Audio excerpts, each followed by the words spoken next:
close to it. All right, well, welcome to the USC Viterbi School of Engineering Faculty Roundtable discussion. Today's faculty roundtable discussion will be with the Mork Family Department of Chemical Engineering and Material Science. We have three fantastic faculty members that I'm going to let themselves introduce themselves to you in just a minute. But I'd like to welcome you. My name is Paul Ledesma. I'm the Director of Undergraduate Admission here at the USC Viterbi School of Engineering. A couple ground rules for today's event. We're going to be talking with our faculty members about the discipline of chemical engineer. We're going to talk about the curriculum, the program. We're going to talk about the undergraduate experience and some research in the area. And then we're also going to allow you to ask some questions. But for the time being, I'm going to ask you that you hold your questions. So you'll see that Q&A feature at the bottom. Please stay away from clicking that button. But we will, towards the second half of today's session, open up the question and answer session, and we'll get to as many questions as we possibly can. So please hold your questions for the time being. And without further ado, we're going to let our faculty introduce themselves. We'll start, because this is the order in which you showed up on my screen. I'm going to go first with Dr. Hodge, then Dr. Armani, then Dr. Zeno. Okay, so Dr. Hodge. Hello and welcome. So I'm Professor Hodge. I am the chair of the department. I started my chairship about 2 months ago. But I've been at USC for 13 years, and I've been in Viterbi the whole time, obviously. And I am specifically a metallurgist, and I have both students from chemical engineering and material science in my group. And so I look forward to be able to chat with you and answer questions about the department and all the plans that we have for the future. Thank you. Dr. Armani. I'm Professor Andrea Armani. I've been here a year shorter than Professor Hodge, so I'm in my 12th year. And I work on nanomaterials for light emitting devices like lasers. And I have chemies and material scientists and electrical engineers in my group. So super happy to be here. All right. Last but not least. So I'm Professor Wade Zeno. I'm the newest professor in the department. I just joined 2 months ago. My work specifically focuses on the biological aspect of engineering. So I engineer cells and use cell-derived materials to make new functional materials out of it. Very cool. And it's a pleasure to meet you, Dr. Zeno. You just started with us 2 months ago, and I haven't been on campus since March. So have you even been to campus yet? Yeah, I'm in the process of setting up my lab now. Oh, cool. Well, welcome. Long overdue. Thanks. Welcome. Thanks for joining us today. I'm glad you could be here representing the department. Let's get started with a question that I think is on everyone's mind. The majority, we have prospective high school students in our audience, along with their parents, and also some transfer students in our audience. And the good majority of them, I would probably take a gander at all of them, have never taken a chemical engineering class. They've taken probably chemistry, and that's probably as far as we've got. So let's answer what seems like a simple question, but probably has a complex answer. I'd love to get everybody's input on this, which is, what the heck is chemical engineering? Wait, do you want to get started? Yeah, so I mean the very simple definition of what is chemical engineering, it's using physical and life sciences. Like you guys have experience with chemistry, so using principles you learn from those science classes to basically produce and design new materials or energy sources. So it's a very broad field. There's a lot you can do, with it based on that definition alone. I will add to that basically, because it is so broad, if everyone in here has already taken, let's say, a chemistry class, it's an applied chemistry, right? So it has that engineering component to it. And so we do a lot of the things that a chemist will do, but it's applied to a specific, like Professor Zeno said, for a specific function or a specific new material, or energy source. And so it's the engineering part here that is key and what makes it so different from just plain chemistry. So I usually think about chemical engineering in terms of its chemistry roots. So if you think about chemists as maybe making, a single molecule of something, chemical engineers really figure out how to make that molecule useful. So like Professor Hodge said, to make it useful for a specific application, whether it's new batteries or a new therapeutic or a new way of detecting disease, but not only how to make it useful, but how to make a lot of it. So a chemist might be able to make one molecule, but a chemical engineer will be able to make 1 billion of it. So it's both how do you take a molecule and make it actually useful for society, but also how do you make enough of it so that it's actually useful for society? Because if you only have one, you can't do anything with that, right? You need a, But you love chemists. yes, right? So if you have one chemie, that's like, as good as like 1,000 chemists. It's why chemies get paid more. I just want to toss that out there. Yeah, the pay range is different for chemical engineers than chemists. Yeah. I was wondering how far we would get into the session before we start dunking on chemistry, but it sounds like we're... I mean, immediately. Yeah. Oh, I mean, we do a lot of chemistry, right? There's a lot of chemistry that happens in our department, even if you in my group. In material science, chemical engineering, and petroleum, we do. There's a lot of chemistry going on because that is, as it is basic, because we make materials. Most of us are synthesizing new materials. That's at the base of it. So the chemistry is at the base. So you do know, and people ask you, like, are you a chemist? No, we're in chemical engineering, and so the classes and the things like that, I think it would just be the applied chemistry, and that's what the curriculum shows as well. Whenever we get to talk about it a little more. Yeah, absolutely. I think that's a nice transition. Then let's talk about the curriculum. What does it look like for a student going through the undergraduate curriculum in chemical engineering? What courses are they taking? There's a lot of different paths, right? A lot of different specializations and things in there. And I'll preface this for our audience, those specializations from a high school perspective are very confusing. Like, you're not supposed to have the answer before you start. We're just showing you what's available, and you'll make those decisions as you go through this coursework. So yeah, well, I mean, there are some general classes that everyone has to take in the chemical engineering track. And then there's different emphasis depending on things that you may want to focus on. And we can get to those in a second. But the basic classes, which are about 50 to 60 units, 50 to 60 units, basically make sure that you have a strong chemistry background, the engineering background, chemical processes, lots of labs. The labs are very different because they are applied labs, right? So right now, even though we are in this, what would I call it?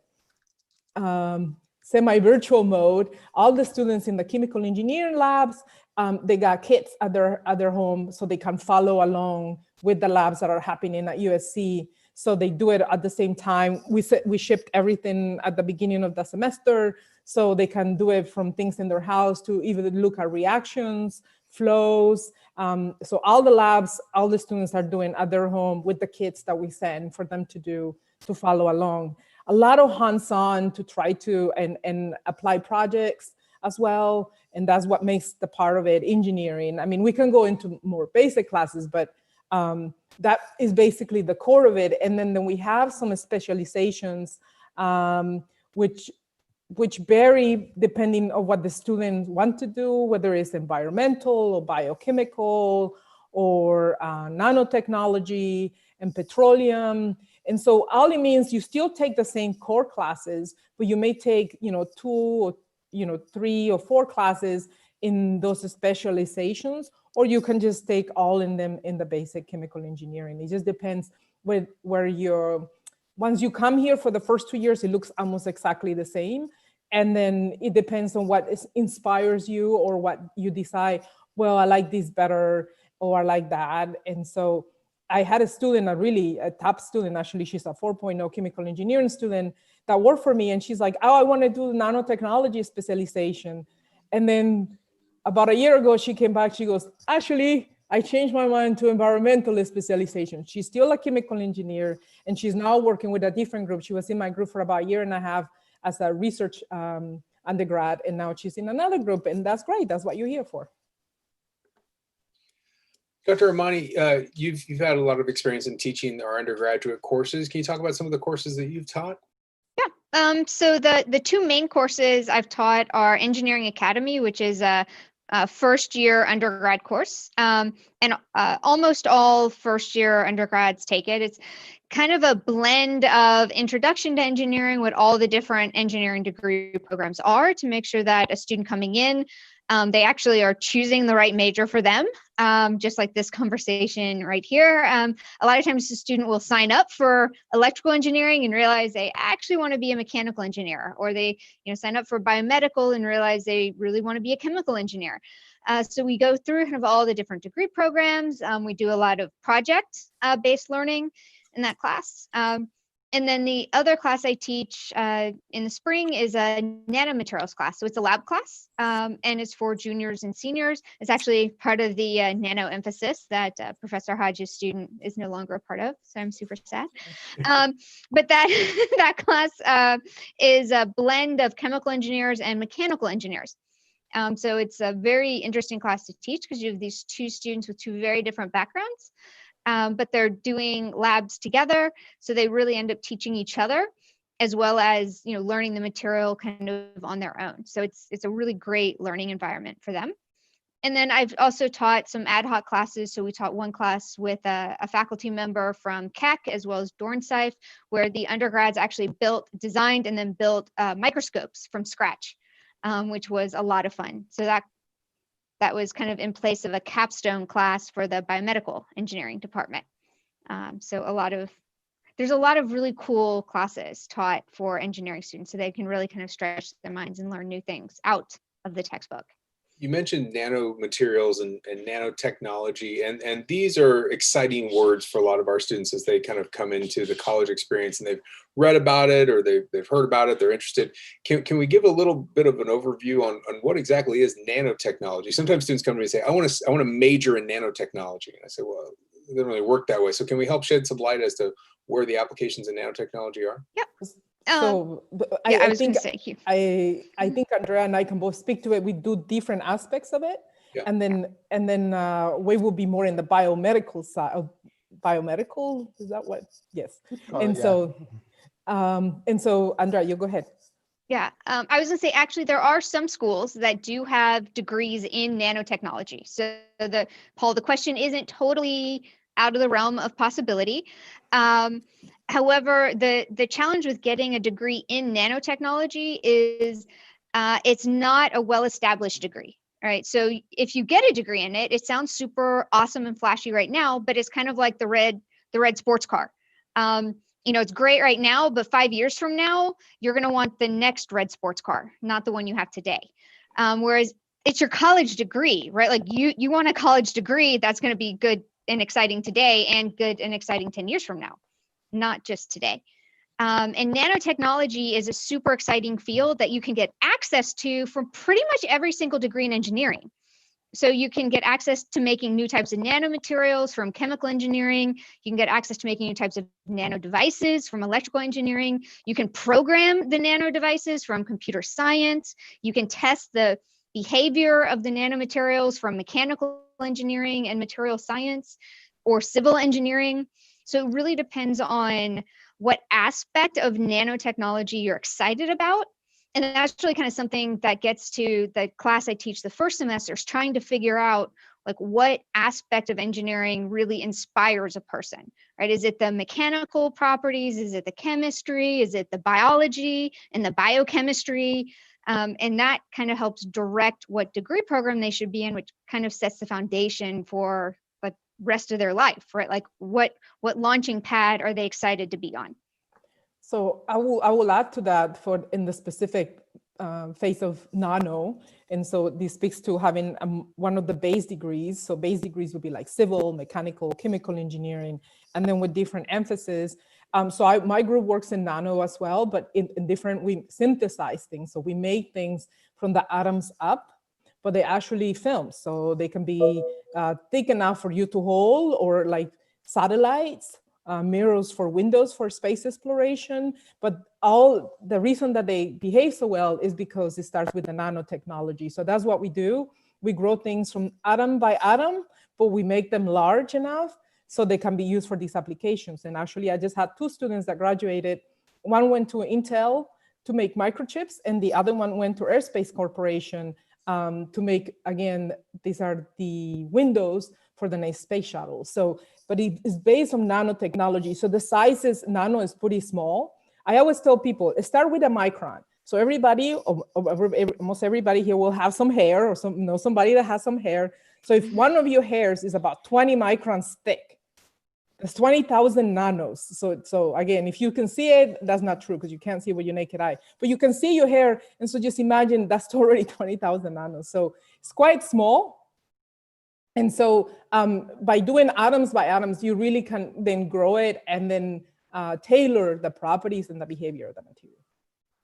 That was great. Dr. Zeno, did you want to add anything in? Yeah, so like they said, I work in the biological side of chemical engineering. So with nano experience in my lab, I guess my approach isn't the same as Professor Hodges' approach, which he starts from atomistic and works his way up, but I start with biological systems. So I could take different components of these biological systems and combine them such that they assemble on their own into nanostructures. So you can make these different types of functional nanostructures that can be used for things like delivering drugs and therapeutics. Is one example of the types of applications you'd have with these type of nanomaterials I make in my lab. That's great. I'm interested, it's probably a little unfair of us to ask you more about the USC experience, being that you've been here for 2 months, but can you tell us a bit more of your background of where you were before this and what made you come over to join us here at USC? Right. So I'm a chemical engineer by training. All my degrees are in chemical engineering, my bachelor's degree, my PhD, graduated from UC Davis in Northern California several years ago, then did a postdoc in Texas at the University of Texas, Austin. And, I like California a lot, so I had to come back. Now I'm here in Los Angeles. USC is a really beautiful campus, a lot of great professors to collaborate with, at the forefront of, the research endeavors, and, just a really good place to be to really flourish as a research professor. So. And how are you adjusting back to California? I haven't skipped a beat. That's just the way it was when I left it. Good. Let's talk a little bit more about research. That's a great conversation topic. Can we talk a little bit more about either research specifically that you're working on across the three of you, or also research in the department more as broader strokes? So I would like to speak with my chair hat of the broader department, and specifically what some of our chemical engineer faculty are doing. And I'm not going to go into the nitty-gritty details of it because probably I won't do a good job, but also because it's really good to have a global perspective of what they're doing. So we have people working on from vaccines, right, to kind of petroleum systems. So it's really a wide range of what people are working on: drug delivery, catalysis, energy conversion, sustainability. So all those aspects have a chemical engineering background on it. So really a wide range. And they are the faculty in chemical engineering, focusing on more on the drug delivery aspect, or whether they're doing vaccine development, or whether they're doing more traditional chemical engineering things like catalysis of energy. They excel at their field, and they work together with other faculty to come up with new processes or new materials in order to really excel at the engineering part of chemical engineering. In respect to my research, mine is really synthesis, but it's more in the very mechanical engineering oriented. So structures that are strong and life for space exploration, for corrosion resistance. And we always have lots of undergrads in our lab, and we enjoy having them quite a bit. Sometimes as many as 5, not as many as Professor Armani, but quite a few undergrads really, really good doing research in the labs. So I have a lot of undergrads in my lab. So right now I have 9. So I have like a little pod of them. So I really like having undergrad researchers in the lab. So usually a research lab, just for those who aren't familiar with research labs, because I wasn't when I was in high school. Usually a research lab is comprised of PhD students, so people who are working towards getting their PhD, as well as postdoctoral scholars who are researchers who already have their PhD, so they're already doctors, and they're working towards either becoming professors or maybe moving on to somewhere, a position in a national lab or something like that. And then there can also be undergrad researchers as well as high school students. So I often have 1 or 2 high school students in the lab as well. So my lab typically has somewhere between 9 to 12 high school or undergrad students in it. I didn't take any new undergrads this year, which is why I'm at 9 and not 12. But yeah, I really like undergrads. I think all of you add a certain amount of enthusiasm and also fearlessness to doing research because you aren't afraid to fail, which is actually an advantage over students who are afraid to fail, which actually means they become afraid to try. So not being afraid to fail is an important skill set. Dr. Zena, would you like to add anything onto that? Related to you already kind of touched on your research, but is there anything else you wanted to go in detail on? Nothing in particular, but I definitely agree with that mindset from Professor Amani that not being afraid to fail is really how you make those breakthrough discoveries and really, push what you're capable of. I wanted to add to that I think what I see makes a huge difference is that you have all these great peers. So the other undergrads, right, that will push you and they are so good. And I have people from other universities say like, oh, you grad student, you PhD student. I'm like, that's my undergrad. That's not my grad student. And or people ask me like, oh, can you grad student train us over there at UC Irvine or something? I'm like, that's a sophomore. But they are that good. And I think that really helps to excel and drive you to do even better. And this hands-on aspect, Viterbi is really big on having undergraduate students participate in research. And that's what all of us, and I'm sure Wade will as well, host a lot of undergraduates in our lab. When I first started many years ago as an assistant professor, I actually had 1 PhD student and 7 undergrads. So they were, I raised my hand and said, does anybody know how to take about cards and take them apart and put them together? And I was like, you hire. And then they came and they did all sorts of things and develop all sorts of new systems and materials. And so, it's a really great place for them to learn hands-on. And the peers is very important because your peers will drive you to be the best engineer that you can be. All really, really helpful. I apologize. My dog is going nuts outside. If everybody can hear all the barking, I'll try to mute myself whenever I'm not talking. So let's talk about outcomes. After a student goes through our undergraduate program, they have lots of opportunities. What types of companies do they go on to work for? A number of them also go on to grad school. So where do we see them going? Anecdotally, any information that you all have? I have peers that work in a variety of different places, from different pharmaceutical or biotech companies, places like Bayer Pharmaceuticals, what's the name, the big biotech company in San Francisco, Genentech, places like that, or even on the non-bio side, working in places like Chevron or Exxon Mobil, or working for even companies like the company that makes like Intel, for example. So since I said it's a really broad discipline, there's a lot of different ways you can end up going, and those are just the name of some really big companies that some of my colleagues ended up working for after we graduated. I will say that a lot of the students also can go into environmental aspects of this, waste management and water management, not in the civil side, but in the chemical engineering side. Those are all processes, how to keep water clean, how to manage sewage, how to manage pH and things like that in different kinds of liquid medium or even solid medium.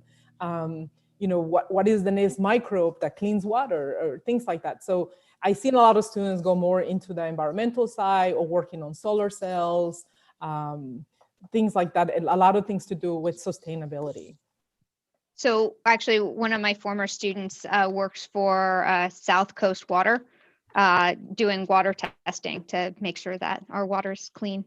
So water is definitely, in the environment, is definitely one of the career paths. But then also, obviously, our undergrads also go on to PhD programs, master's programs, MDs. I've had one that went to law school. Yay, patent law. Really hoping she comes back. So they've gone on to all different career paths. I had a colleague that went into environmental law with their chemical engineering degree. And, and like Andrea said, like I had one student probably from 8 years ago, and he went to the MD PhD program at Johns Hopkins. So I think that's the one lesson, and that in doing all these faculty department roundtable discussions, there's been a lot of questions about like, I want to do X, what's the best path to get to that point? And the answer is there's never one path. And these undergraduate degrees, to borrow your phrase, Dr. Armani, this level of trend or anything else, the reliability of the undergraduate degree in engineering, any engineering degree, but even chemical engineering, has its applications in a lot of industries. We just mentioned pharmaceutical industries, energy industries, the environmental and sustainable elements as well, materials, all of these things. There's not an industry out there that isn't supported at some level by chemical engineers, and that's important to understand. So it's really more about, are the topics that these faculty are talking about, are they interesting to you?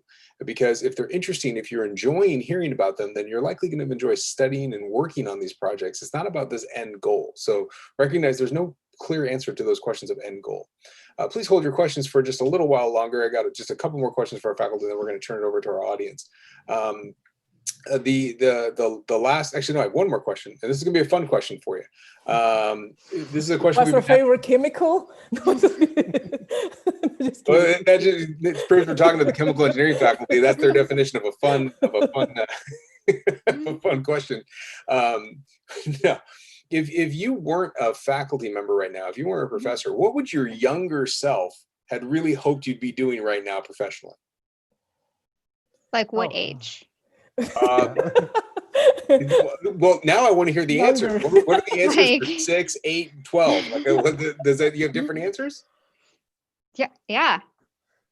I mean, what I wanted to do when I was 6 is definitely not what I wanted to do when I was 14. Like those are very. Give them to me. Well, let's start with 6. Let's start with 6. Okay, so that was astronaut age. Like 6 was definitely astronaut age. And then when I was like 10, I was still like astronaut/scientist. But then I went through a phase when I was around like 13, when I decided I wanted to be a musician, because a lot of people go through that phase. And then I reverted back to being a scientist. And what would you play? Flute. Flute. Got it. Awesome. Rock No, not like drums or something. No. Dr. Zeno, you got any thoughts on this in your younger self? I probably would have wanted to be a musician. I'll give you guys a little tour of this room I'm in right now, but this is kind of also my music room. Oh, wow. I have all my guitars. And, wow. So. Wow. Yeah, so music. Now we know who's going to play at the holiday party. Yeah. Yeah. You are burying the headline with your camera angle right now, man. Like you got to flip that desk around. That is I was going to bring up the rate my room. Like I was going to say, we have got some really nice setups here. I mean, both Dr. Hodge and I are cheating with our backgrounds, but Dr. Armani and Dr. Zeno, look at some great angles here. Lots of different, patterns. But I was going to say, Dr. Zeno, if you just flip that around, those guitars would have been an automatic win. I don't know. I have a kitten. If he shows up, I win, like hands down. He's like this big. I was gonna say, I've been seeing the Twitter photos of these cats. So I was hoping for one to have that little sneak peek appearance over your shoulder there. Yeah. So musician. Okay, now we know. So for me, then it sounds pretty lame. So when I was much younger, I wanted to be a nun. And Okay. Well, and then I did not. Didn't see that coming either. I did not see that coming. Wow. And then I wanted to be a writer. I wanted to write poetry like Pablo Neruda for a long time. And then I think it was my switch to the US, because I didn't speak English as a teenager, that it was really hard to write and, just learn in English. I switched and the math didn't change. And then after that, I decided I was going to be some kind of engineer. Okay. And I stuck with that. And, somebody asked me recently, what if you were 18 again, what would you choose? And I would choose this. This fits me like a glove. It's like applied sciences. That fits me like a glove. It's the perfect, I think whoever came up with it is the perfect career. Yeah. Like, why would you want to be anything else but an engineer? Now I have a follow-up question for you, Dr. Is your daughter more like you, wanting to be a nun, or more like your current you, going in the engineering route, or something entirely different? She wants to be a marine biologist. Okay, so we're leaning on this side. Okay. Yeah. Very No, cool. she would be like, no. But I went to all-girl Catholic school all the time, and so that seemed like a really good career. I did too, but I didn't want to be a nun. I was, yeah. All right. Yeah. There you go. Indoctrination in different ways. Yeah. That did not come. Yeah, people are always surprised when I say that. They're like, what? Yeah. Like, yep. It's super fun. All right. Well, so for all of you guests, thank you for being patient. Go ahead and lay those questions into our session. I'm going to do my best to moderate these questions and discussion as best we can. A few of them have already come in, so just give me a second here as I kind of go through them a little bit. Some of you, we have some of our staff that are in the background as well. Keep in mind, we will not be answering any admission questions today. So no admission or application questions. We have our faculty here. Let's focus on the discipline, on everything we've been talking about today. If you have questions about admission or the application process, we have info sessions going on 3 times a week, 2 for first-year students, 1 for transfer students. Go to viterbi.live/events. I think one of our staff can put that link into our chat session, so you can get a link to that and register for info sessions. One is as early as tomorrow at the same time at 4 o'clock. So some of these we already answered. So Sohaib, we basically did talk about the professions and the careers. We did go into that. And then let's see what we got here. Here's a good question from Henry. The specialized chemical engineering major, do they require more work? Are you worried about work, Henry? You're in the wrong discipline here, man. They're all going to be a lot of work. And also, it's not about more work. It's just that you specialize your course load. You choose certain courses toward that specific area. But go ahead, Dr. Armani. I was going to say, so I think I understand what he's asking, because I'm having this discussion a lot with my first year undergrad students right now, right? So it's not that the specialized engineering majors require like a ton more classes, because within the engineering degree, you have to take a certain number of technical electives to get the engineering degree. So the specialized engineering majors kind of leverage those technical electives and they focus it. So instead of getting a chemical engineering degree with, a certain scattered number of technical electives that you could take one technical elective in computer science and one in BME class and maybe one in chemical engineering, you're taking and consolidating all of those technical electives around a theme.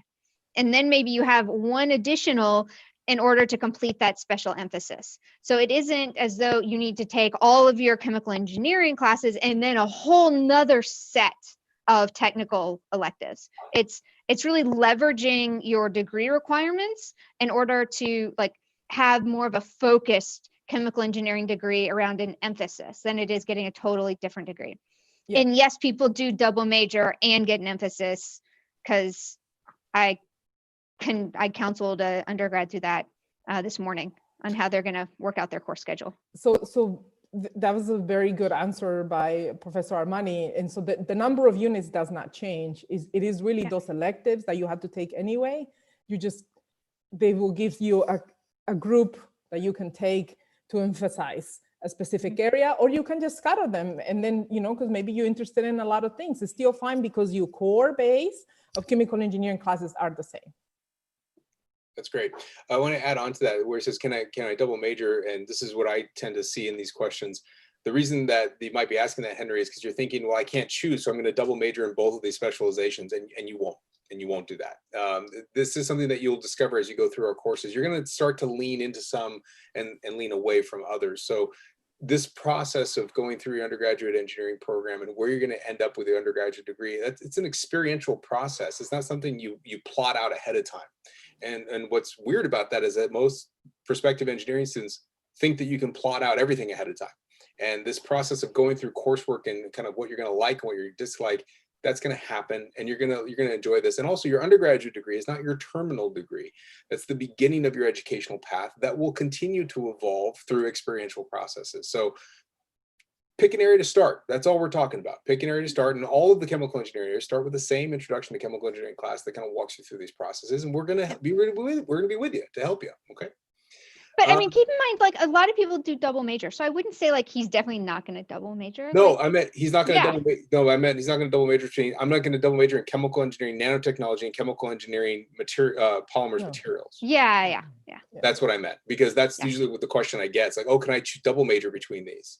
Yeah. And I would encourage you, when you're thinking about double majors, to be disparate. Think about something else that you can incorporate into that your undergraduate years. It's not about not double majoring. It's more about inside these areas, because they tend to think like, well, if I can't choose, I'll do both. Yeah, no, but there's more than enough space to double major. Students do Absolutely. it. Your first year will really answer a lot of these questions as you take some of the introduction classes to the major. I think you will see like, oh, wow, this was a mishit, or this is really speaking to me. And then pairing them up with maybe some research opportunities, really kind of balance that out to let you know kind of what you want. I always told the undergrads, this is the time to figure out what you really love. And so sometimes is the first thing you like, sometimes it may be the second or third thing that you try. You're here to try and try different labs and try different, emphasis, even if you want, like I said, my student, the switch from nano to environmental, is all good. The thing is, this is the time to figure it out. And you after that first year, you really have much more knowledge for you to pick where you want to go. Thank you for that. We have a question that Ashish is asking here. Is asking about the future of chemical engineering. He's putting a timeline in 20 years. I'll just say in general, what's the future of chemical engineering looking like? Wow. Well, I think it goes like with all engineering. I think medicine is always going to be a large part of it, right? As long as there's humans involved, I think that's going to be something that as we progress and as people live longer, kind of like improving people's lives through medicine, right? So I think that's going to be a big field of it. I think energy as well, not necessarily fossil fuels, but energy, renewable energy, chemical reactions to make, cleaner water, desalination process, many different things. I mean, it just, the thing is that when you look at chemical engineering, you're looking at the very basic core of life, right? So health, water, sun, energy, food. I mean, so that you can't really, you can live without a car. Can you live without food? Can you live without water? Can you live without energy? So since it is such a fundamental base to all these things, it will be difficult to say, obviously it will evolve with the time, but it's at the core of this. What do you think, Wei? I agree with that completely.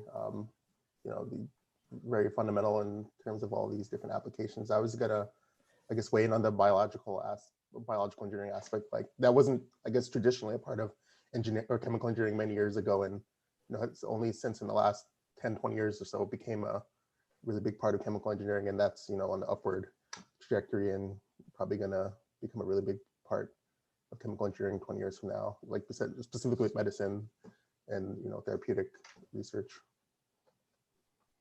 Talk a little bit more about research. We have a lot of questions relating to research, and so I'm trying to summarize across a number of them. But how would an undergraduate get involved in research, and then what does what is research? Let's say I just got a position in your life. What am I doing? And I know this isn't the same for everybody, but what is it like? Wow, it depends on the group. And so let's start with the first questions. Where do you get involved? So some people, like Professor Amanich, is really good at posting it on her website. I don't really post it on my website, so it's more like word of mouth or a class that I teach. But there's also in my Viterbi, there's already a list of faculty who are looking for undergraduate students. So if you want to match up with that, so there's a database. I did sign up to that database, looking for undergraduate students. And then, what is research? Again, it depends. For my group, people say, oh, do I need to have X classes or whatever? And so my group is an experimental group. I said, if you're willing and if you respect chemicals, we're good. Don't drink any of the chemicals, we're good. And we'll train you. Well, we have some very bad chemicals. Yeah. So we train them. So I have actually a lot of the students that start in my group, they start as freshmen. They start in their second semester, and then we just train them. We will say, can you look at this project, working with this PhD student, this is a synthesis, or this is another project in which you do testing, and so they kind of pick, and then they go with it. At the end, they're running like a subpart of a PhD thesis on their own, depending how long they stay. So again, it depends on the group. For an experimental group, at least in my group, they don't have to have any experience. They just have to be willing, have a good attitude, and that's like 90% of it. And then the rest we will teach them. So experience and or coursework doesn't really make much sense, because anything that's being done in a research group isn't going to be something you're going to learn in a class anyway. So there isn't necessarily a prereq for doing research in a lab. You're going to be taught what you need to know in the lab by the PI in the lab, or by their PhD students. As far as what it is like, as Professor Hodge said, that's very dependent on the lab. Some labs are experimentalists, so my lab is kind of like the classic lab you might see in a movie with fume hoods and chemicals and beakers, but we also have a laser lab with lasers. Lasers, everyone likes that. And then there's also like the computational labs where it looks like a computer lab with a bunch of large computer screens. So it really depends on what type of lab you actually end up joining. But I mean, the big thing is there are, as I'm sure Paul can send a link, there are a lot of undergrad research opportunities to support funding of undergrad research. Absolutely. I mean, just so that everyone knows, as part of our application process, this is all part of our scholarship consideration process. We award some scholarships to be research scholars through the incoming process. Yep. But the grand majority of our students doing research are not actually part of that system. They're just, when they get involved as undergrads, getting involved in this way, talking to faculty members, finding paid positions, and then now a brand new large undergraduate research program called CURVE, the Center for Undergraduate Research at Viterbi Engineering. I think we forced an acronym in there. Is new, brand new funding for our current undergraduates and matching systems to find this process. I mean, bottom line, we want undergraduates involved in labs. We put our money behind that to do that. And so it's a great opportunities, and this is across the disciplines. And there's another question about interdisciplinary research. I think at its core, research is almost always interdisciplinary. It's not like a single silo of research. Can we talk about that? I was going to say Wade should talk about it, because his is like the epitome of that. Yeah, mine's very interdisciplinary. Like especially with how involved in biology my work is, I'm definitely plan to collaborate with a ton of different professors in Dorrance and Dorrance-Scythe. In just in my personal experience before USC, I've collaborated across multiple departments before. Like my most recent project at my last institute, I was collaborating with chemistry and with also with the biochemistry department as well, to to really get that well-rounded approach to the type of work I was doing then. So collaboration is very key to research, especially the type of work I do. This is great. Thank you. I want to shift the focus a little bit. Abby asked this question. I want to thank them for their question. In your undergraduate or graduate years, how did you motivate yourself to get through difficult engineering classes or just different difficult classes? Let's talk about that. And any tips on how to keep up your self-confidence and deal with imposter syndrome? Ooh, I had lots of that.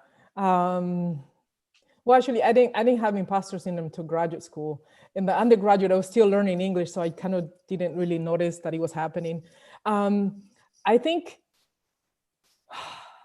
I was really so at the beginning, because you're taking kind of like these core classes, physics and chemistry and math, but I couldn't wait because that wasn't my major yet. I wanted to take the engineering classes. So at the beginning, I think that had me all pumped up. I'm like, oh yes, I'm going to take finally some engineering classes. I think that kept me going at the beginning. And then the difficult classes, it wasn't so much that it was hard. It was just like the classes that I didn't find so interesting. The hard classes, you just had to put a lot of time in, but I really hated engineering economics. And that was really hard for me to get to it. I was just like, oh, how can I just get a B? And so it was really a struggle with myself And I just had to remind myself that that was part of what I needed to complete to get my engineering degree. So it wasn't so much, I mean, there were obviously hard classes, and physics took, I think, half my life as a freshman to study physics, but it was mostly like the classes that maybe were not so interesting to me, that those were the hard to get through. I think that was it. So I would say it was both the friends I made. So my friends in my classes who formed a really good support network. And I mean, obviously I contributed to the support network, but we supported each other. And then also the research group I was in. So I had an amazing PhD student mentor when I was an undergrad. And so when I was taking a class that I was like, this class is completely useless, I will never use this ever in the rest of my life. And he's like, well, fine, don't worry about it. He's like, come in, the only way that you're going to be able to keep doing research in the lab is if you are, still majoring. So you have to get through this class in order to still do research. And I loved doing research, and I would have put up with almost anything to be able to still do research in the lab and still get to work with him. So having him as like, in my corner, like constantly motivating me, and then having like a really good group of friends, who were just always there and had my back, really helped kind of push through a lot of different, issues with classes that I thought were totally pointless, as well as just other imposter syndrome things. And keep in mind, imposter syndrome, that doesn't go away. I mean, I want to tell you it goes away, but it doesn't. It's something you learn how to cope with. It's not something that you overcome like strep throat. Yeah, there are two types of people out there: people who have experienced imposter syndrome and liars. Like everyone has dealt with imposter syndrome and deals with it to some degree continually. Yeah, I was going to add on to that. I think if anybody doesn't experience imposter syndrome, it's probably because they're not any good at it in the first place. I mean, the ones that are good are the ones that always feel that way. The ones that have this amazing confidence with no skill set to back it up. The ones that don't experience imposter syndrome. There's actually a paper on that, and that is true. There you go. I like this question. I'm going to read it verbatim. This might be a bit of a silly question, but do researchers at Viterbi have some sort of huzzah moment when something new is discovered or when a huge breakthrough is achieved? I'm assuming that's a Eureka moment is what we're getting to. You ever had that moment where you run out of the lab? Well, it has happened. It has happened a couple of times, but it doesn't happen all the time. Most of the time, the machine is broken. And so maybe I think what happens more regularly in my lab, so we use a lot of vacuum chambers. I think more this huzzah moment is like, wow, we found the leak and now we have a vacuum. Yeah, so sometimes those huzzah moments are when you don't expect it, like when you're looking at the data and you're like, this doesn't make sense. This isn't what I was expecting. And then you're like, wait a minute. And then you realize, your hypothesis might not have been accurate, and then like you get this new interpretation and realize you're onto something new. So I was gonna say, I think this is like a perfect example of when like imposter syndrome kicks in, is because you're looking at your data and you're like, oh, I think this is what's going on. Now I need to reproduce it 5,000 times because I can't possibly be right. Yeah. And then you just start reproducing it as many times as you possibly can. So because you don't believe your own data. So yes. That was great. There's a question that was here earlier, and I'm going to bring it back up because we dunked on chemistry pretty early in this, and so someone kind of challenged back at us, and I don't remember what the question was, and they said, so I'm going to bring the fight to y'all, and don't kill the messenger. They said, so I hear that chemical engineering is barely chemistry. I didn't say that. No. Someone said, saying, hey, Yeah. I've heard that chemical engineers are barely chemists, or they've done barely chemistry. How do we respond to that? And also, I think there actually is another serious question in here, which is, how does that curriculum differ from if you study chemistry versus chemical engineering? I think Wade should handle this one. Wade, it's all yours. Well, like we said in the beginning, we made a distinction that there's two ends of the spectrum: the fundamental, like discovery part, and the actually applying it part. Chemical engineering is really heavily on that application side of it, whereas chemistry is on that fundamental kind of making discovery, like Professor Hodge was saying earlier, making the single molecule, or sorry, Professor Manu was saying earlier, make the single molecule. Like we're really about that scale up and applying those principles. So, you have to have a basic understanding of chemistry in order to scale it up and apply it. So, that's the clear distinction there. So, I mean, you can say chemical engineers are barely chemists, but I mean, by that same logic, you can say chemists are barely engineers, like, because we're just on different ends of how we handle technology. And again, it will depend on the group. Like if you want to do research, it will depend on the group. So in my group is mixed. So sometimes my group looks like a physics group, sometimes it looks like a chemistry group, and sometimes it looks like engineering. And so it just depends on what project or what problem we're working on. And so, I mean, I have a colleague from chemistry who I like very much, Richard Rucci, and I have as many chemicals as he does. So, and he's like, why do you have all this stuff? I'm like, I don't know, why do you have more? And so it just really depends on what you do. We mostly use it for like etching and solving and coatings and corrosion studies, but so it just really depends on what you're looking at. I would say, even without being a chemical engineer, I do a lot of chemistry in a week-to-week basis in my group, lots and lots of chemistry. So again, it depends on the group. Maybe a computational group wouldn't do as much, but maybe they're more in the chemistry base. So it just kind of depends, but it's definitely the base there. And again, the apply part, that's very much what differentiates it for the engineering. There's a purpose to it of like a final product.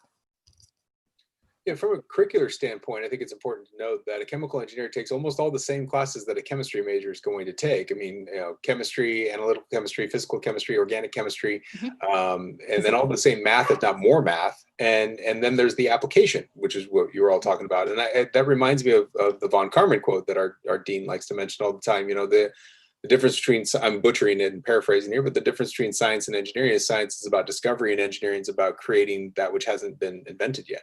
And so do we feel that that's a nice kind of parallel to this discussion? Yeah.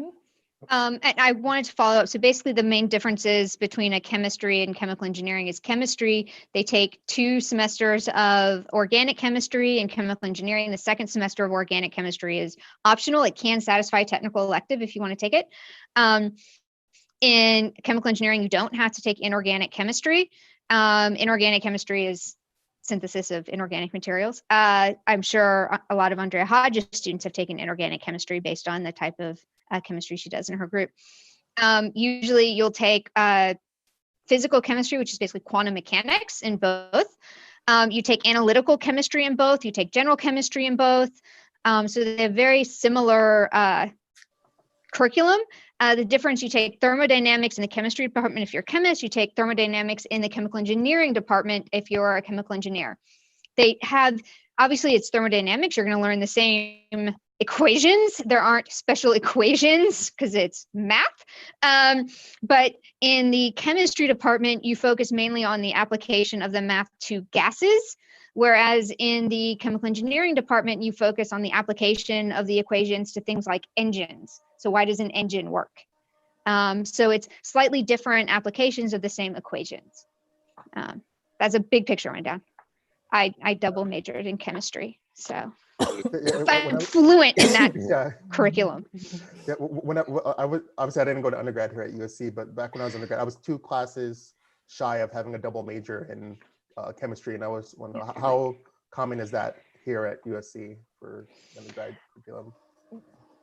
It's very common. Yeah. But the curriculum already has a lot of units, so a lot of people say, well, no. I mean, when I graduated, I was 1 class away from the double major in math because that's where I decided to do my emphasis. And then they said I had to take linear algebra, so I said no. What? Linear algebra, that's a great class.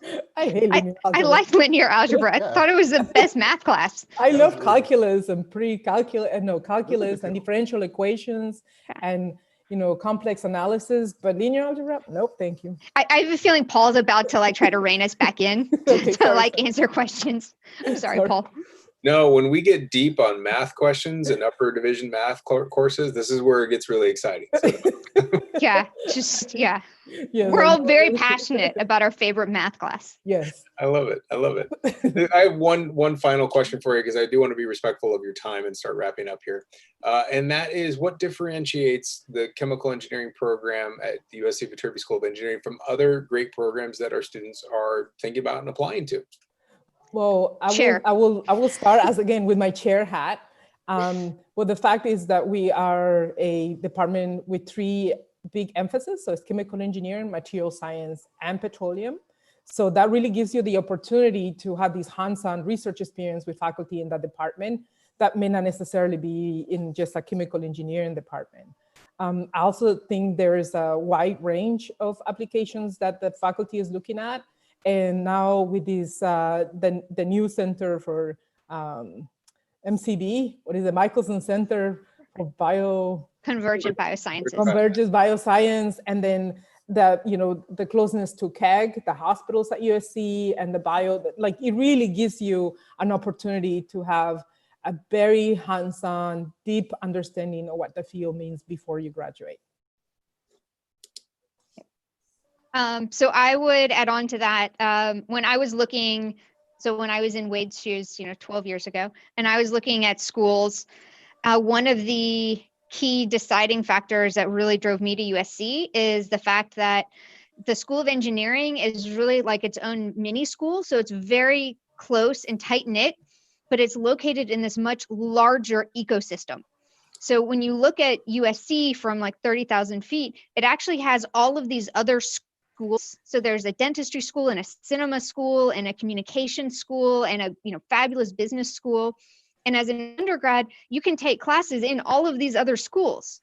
So the ability to have a fabulous chemical engineering degree, but then go take a class in cinema at the top ranked cinema school in the United States, that's an incredible opportunity.